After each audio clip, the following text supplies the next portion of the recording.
All right, welcome back to another episode of the Multifamily Innovation Podcast. Got a great interview for you. We've got the CEO and founder of PayReady, and a remarkable human being who's built an organization from the ground up and has put together a really great team to think through what the customer needs in terms of how we collect and receive rent after somebody moves out. So you're looking at that whole sort of accounts receivable system and process, from communications to integrations to collection agencies, all of the platforms, so you can make payments frictionless and easy for the customer. All of that matters to your ability to keep money into the business after somebody leaves. Some really compelling things about what he explored in terms of the first 90 days after somebody moves out, their strategy and how to capture that income, and then seamlessly integrate that into other applications in the business.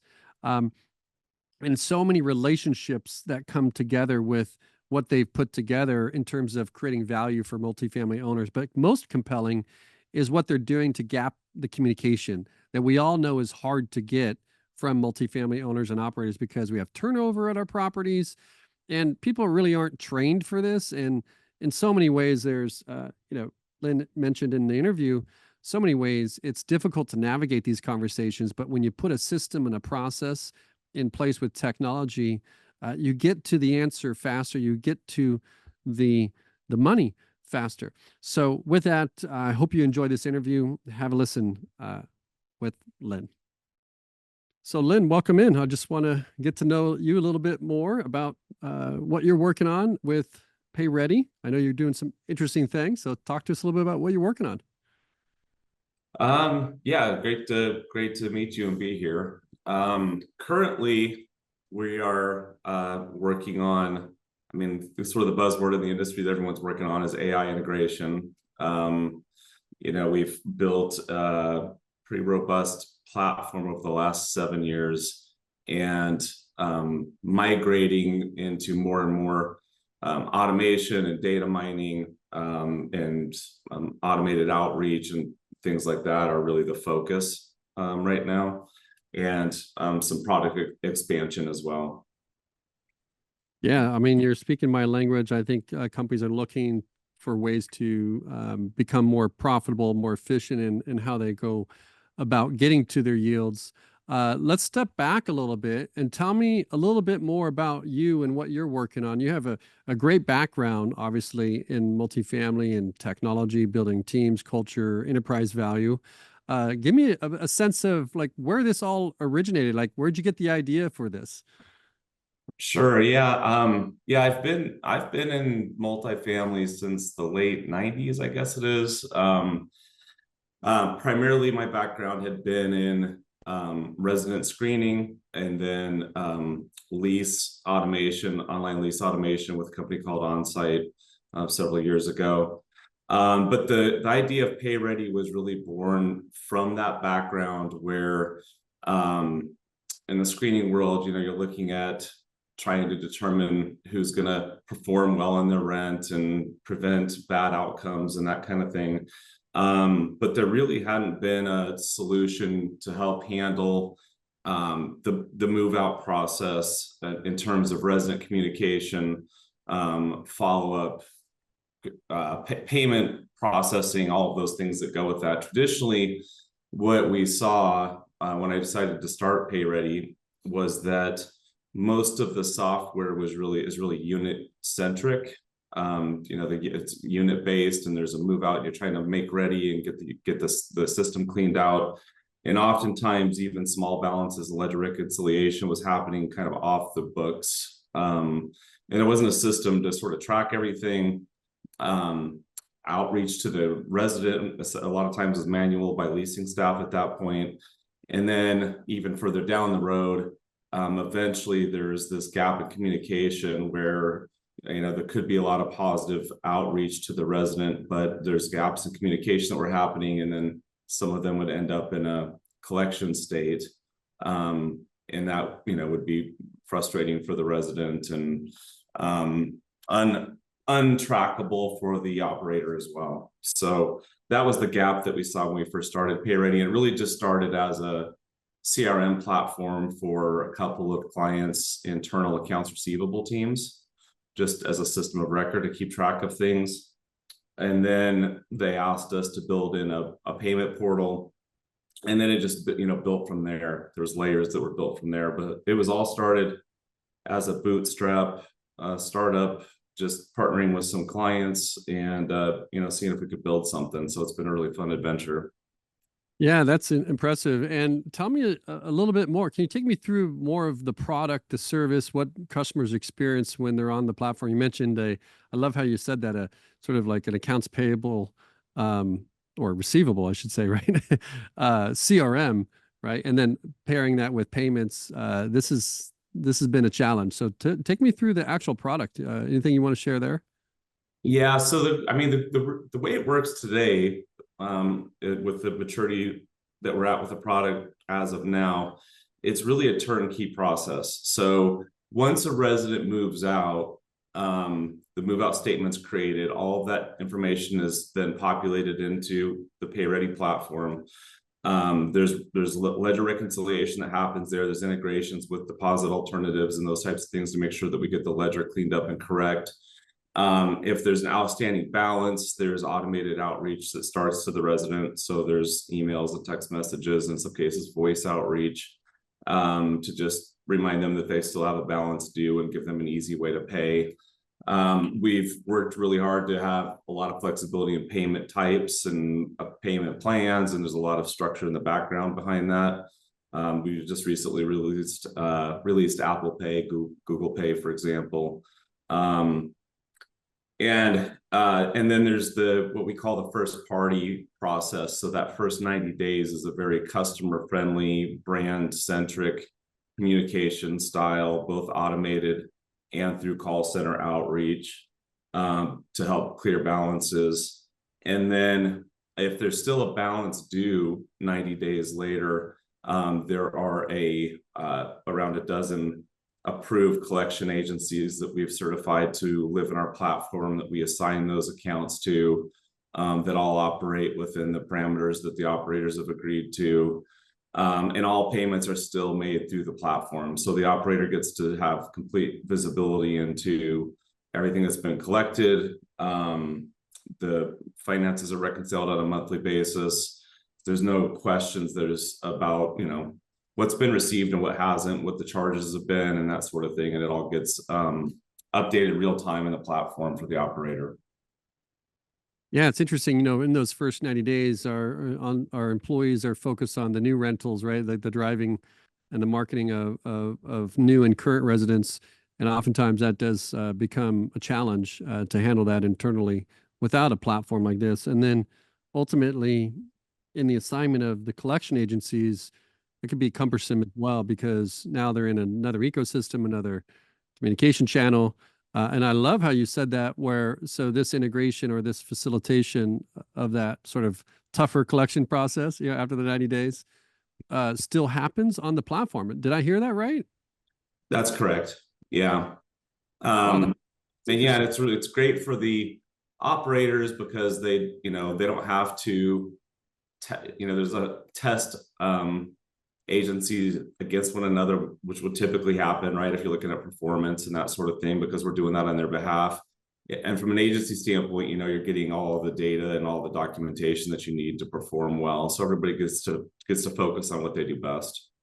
And in those first 90 days, you had mentioned something around brand, and it sounded like you've been in conversations and you want to still know, like at the end of the day, that property has sort of a relationship with a customer, and you're extending that in that process in terms of the platform to where the main goal is to collect the rent, but at the same time is to protect risk as well, I imagine, in that communication.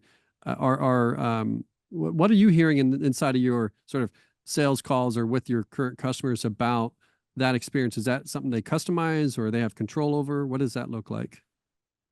Yes, they do. So, there's recommendations that we can make, obviously, but they completely customize the templated outreach, the payment plan delivery, scripting, messaging, all of those kinds of things are completely controlled by the operator ultimately.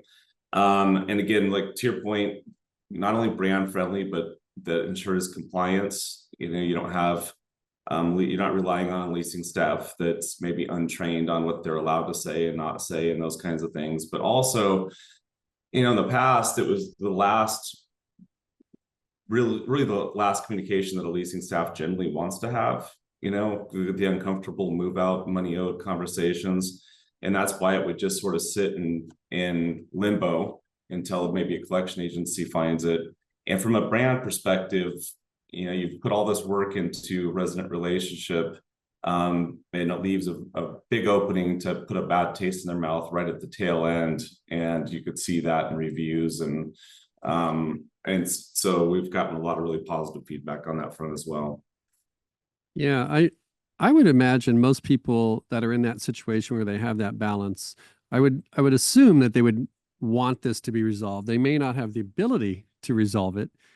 And I'm curious to you from an innovation standpoint, that providing this type of platform and this sort of integrated process, even post 90 days, is in a sort of and I'll just say in a psychological way, a better way to approach collections than the confrontation of a call that gets avoided or a letter that we don't open or a notice that doesn't get seen on a door.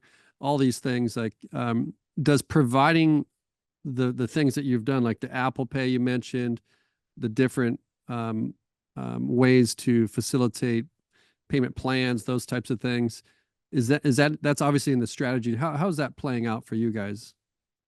Yeah, it's playing out really well. I mean, to your point, we're also, I think, living in a culture where people prefer to interact with technology in a lot of cases. Maybe they're too embarrassed or frustrated to have certain kinds of conversations or calls and that kind of thing. So having a system that's able to help navigate that certainly is an increased overall recovery without having that sort of friction that's created in those kinds of conversations. You're right about that. I mean, it's so interesting because people are very prideful about things. You end up with the story, yeah, I'll pay tomorrow, and it's like they just want you off the phone. Yeah. Yeah, if they even answer the phone, right? Who Right. answers phone calls these days?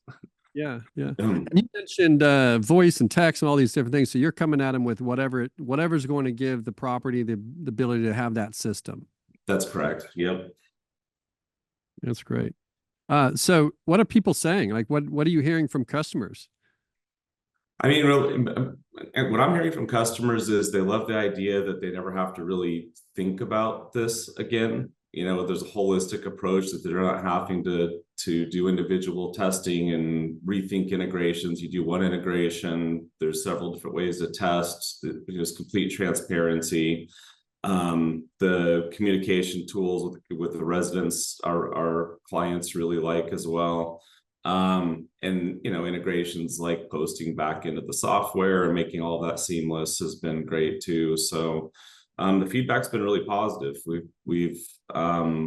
We've grown a lot over that 7 years. I think we've got about 3 million units on board, and we're still growing. So yeah, the feedback's been great. Of course, everyone's asking about, what do we do next as far as, AI integration and further, say account scoring and things like that, prioritization. And there's a lot of that happening in the background as well. Yeah, that's interesting, and sounds like a true partnership where it's never done. We're always keep making things better. What would you say? So there are other providers that do similar things, or even you mentioned collection agencies. There's a lot of people that are trying to tackle this problem. How would you position your company as different from all the rest? Like, what are you walking in and making that as a statement? Like, how are you positioning yourself as unique in the marketplace? Yeah, I think I mean, we really value our collection agency relationships, so we work closely with them and collaborate on the best job we can do to get them the best information possible so that they can perform well. So that's a very collaborative relationship. there, as far as other collection agencies, there's some great agencies out there. I think what we offer is just the flexibility to rotate between agencies. Even, agencies have staffing issues sometimes. If they get a big new account, there's an influx of files. Being able to distribute that in a way that makes sense is really helpful. More recently, there's several, I think, AI solutions that are really mostly AI based around, communication and maybe some payment solutions and things like that, where I think, at least for now, we have an advantage is we've got a lot of data, actual real information that we're tapping into for those to feed those types of solutions, as well as a platform that's able to facilitate human interaction. So a lot of times there's hybrid solutions that need to happen. There might be escalations that need to go to a human being, whether that's outsourced or an internal call center of some sort. There might be disputes that need to be handled. There's, outbound calls still that are happening, and all that integrated into one platform and one continuous communication thread for the residents. So it all feels like there's continuity. Certainly gives us an advantage. But, like you said, we partner very closely with our clients and kind of take the path of least resistance and let them tell us what to build onto next. So that's really where things are today. Yeah, no, that was really well said. And I like you going back to that system, having the whole process end to end in how you approach that. I like that thinking. You've made some really great hires recently, even. So tell me a little bit about your team. I mean, you value culture. I'm sure as founder and CEO, like this matters to how you build the company. Tell me a little bit about the team. Yeah, well, the team is great. I mean, the core team that we all started with, it's kind of like family. We had worked together, most of us, at a couple different spots. And really the biggest driver behind starting the business was to keep the band together, so to speak. It was like, you get these startups and they sell and you get broken apart. And when you go through wars with your compadres, you bond. It's a family atmosphere. And I'm really lucky to have a core group of people that has been through a lot of stuff, but has the same outlook on everything, which is just liking to solve puzzles, enjoying challenges. When we face difficulties or struggles, our reaction is kind of excited to overcome it.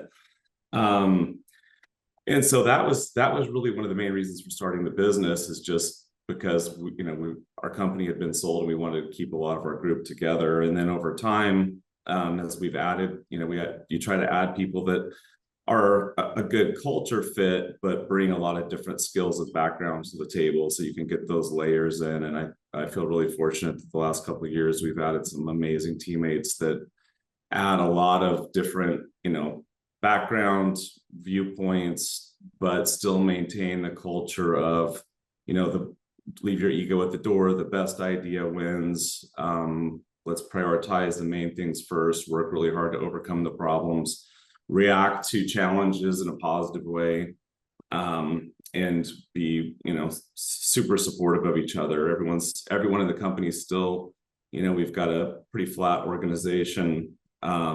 Everyone's got the opportunity to reach outside of their job description, and it's necessary at a smaller company, and not have anyone feel like their toes are being stepped on. So there's a lot of leeway with all of that. So it's a very fun, fast-paced, positive, optimistic environment. Yeah, it's great to hear. I know that tackling those challenges at times, you need to have that in place. You mentioned a little bit of an outlook. Have you thought through what that vision looks like going forward? And some you may be able to share, maybe others not, but it's also challenging sometimes to think too far forward. But what's next, I guess?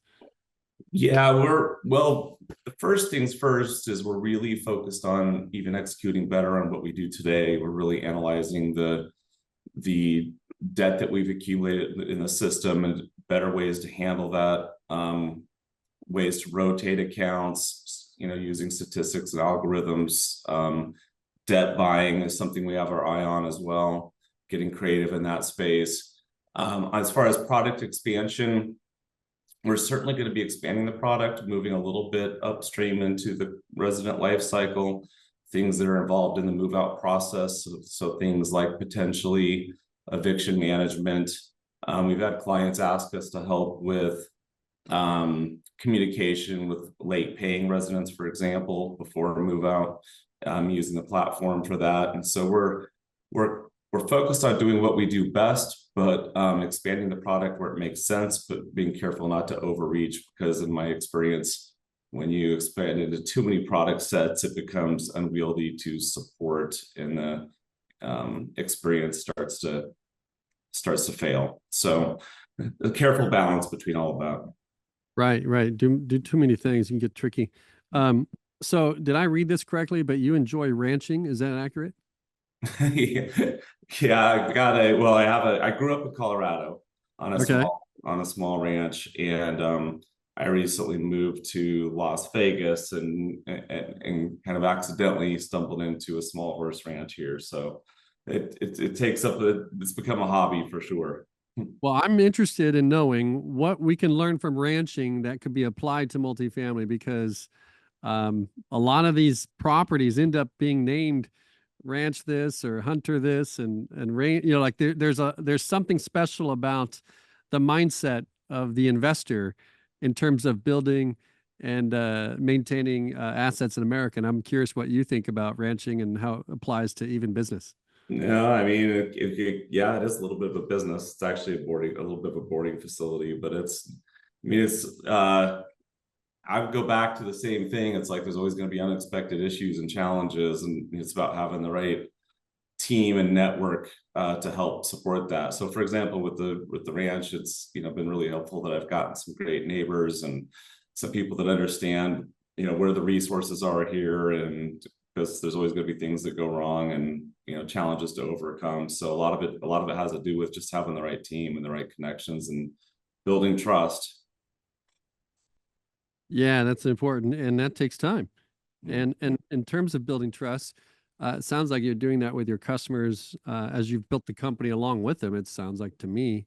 What when there's so much opportunity coming at us, I'm curious to know, as a leader, how you say no to things to stay focused, because you mentioned that a couple times. Like, our vision is like to focus on what we've got now, what we're going to do, make better, and really understand the needs of the customer. So how do you do that? Because that takes discipline. Yeah, and we don't always say no. My background is in sales, so sometimes you get a little excited and say yes before you should. But the habit of the discipline has really been born out of deep client interactions. So we have a client advisory committee that we engage with regularly. And that's been really helpful, because you start to get ideas and start to build things in a vacuum, and then you get with a focus group and they say, well, that doesn't even make sense, but this other thing makes way more sense. So that active engagement with our clients, and then when a client is really pushing us to move into maybe an adjacent area, it's really collaborating with them and testing and working with them on an agile basis to incrementally start to build things out and see together where it's going to lead us. And the whole key to me is just don't build anything in a vacuum. Our philosophy is we're not going to just go to the lab and put tons of time and energy into building something without a really active involvement from clients, and clients that are at least representative of a diverse set of what clients might look like. Yeah. Yeah, it's interesting. In terms of your perspective, like, who do you want to spend time with? And I guess who's buying this? Is it the CEOs? Is it the regional managers, the operators? Like, who's integrating this into the companies as you're seeing these 3 million plus units play out? Yeah, it's been interesting. I mean, all of the above, as with a lot of things. But because we are a centralized platform and really simple to implement compared to most things because we're not asking to interact a lot with the leasing staff. It's typically driven by, a leader in operations. Often finance will get involved, depending on company size. And then we've also found that with this particular solution, a lot more attention from ownership groups driving decisions, as they just, they're paying more and more attention to the financials, and particularly outstanding debt and things like that are more important ownership groups. Yeah, they're looking to keep the money, I guess, right? It's one thing to generate marketing, get people moved in, all the expense to maintain the lease relationship, but it can get tricky when that money leaves and doesn't get collected on the exit. Well, are there any questions I should be asking that I haven't asked about what you're working on? I don't think so. I mean, it's been a fun stage for us. As we've grown, really organically over this time. You asked what I like to pay attention to. I've gotten such a strong team surrounding me over the last couple of years. I'm really excited to focus more on customer engagement myself, customer conversation. That's where my heart is spending time with clients and figuring out what we can build for them. And we have a long-term view on all of this. We're wanting to stay in this for a long time. So that's been really fun this year. I've got to spend a lot more time back with customers instead of a lot of the internal sort of administrative stuff that comes with running a business. Yeah. No, that's exciting. I love that. I love that you're still in there and you're spending time with those customers. I imagine it helps you mentioned Agile and how you build and design the product as well. That's useful. Absolutely. Yeah. What's the best way for people to get in touch with you? Well, my email is lynn@payready. So that's the easiest way. And then payready.com is our website. Just, set up demos and get an overview and those sorts of things. We have an active LinkedIn following as well on our LinkedIn page. That has a lot of updates there too. So those are the best ways to keep in touch. Amazing. All right. And we'll put all that information in the show notes for those that are tuning in. Until then, it's been great sharing the time. I had an opportunity to learn a little bit more about some of the things you're working on, the team that you've built, and sort of a little bit about your vision around how you design product and help tackle what I believe to be a very important financial system that needs to be in place to capture that revenue that we all are so desperately trying to keep within the organization. So I appreciate you coming on, and we'll be tracking all your success, and we'll see you in the next one. Great. Thank you so much. Really appreciate it. Take care.